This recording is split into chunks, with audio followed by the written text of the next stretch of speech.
and I'm an associate with Rodney Employment Law.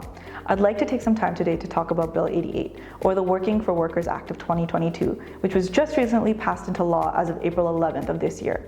Since then, we've had a number of our clients reach out to us and ask what this practically means for their organization.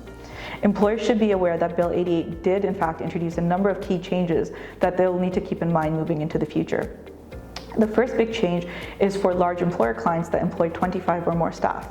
And these organizations will need to roll out a new electronic workplace monitoring policy. The policy will need to set out a few key clauses to be compliant. Firstly, it will need to disclose whether or not employee activity is being tracked in the workplace. And if it is the case, the policy will also need to disclose what is being tracked and in what capacity. Lastly, the policy will also need to answer what that collected information is going to be used for. So practically speaking, if you're a large organization with 25 or more staff, you are going to be rolling out two distinct policies over the course of 2022. The first is this disconnect from work policy that will need to be rolled out by June 2nd of this year.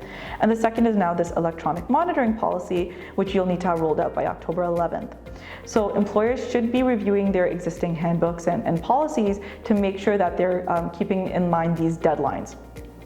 The second big change is much more significant violations for the Occupational Health and Safety Act, up to $1.5 million for significant violations of the Act by senior directors or officers of an organization.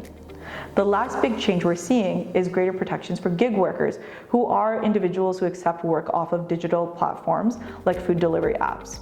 Once it comes into force and effect, the Digital Platform Workers' Rights Act will introduce minimum wage for these individuals who might not be protected under the Employment Standards Act.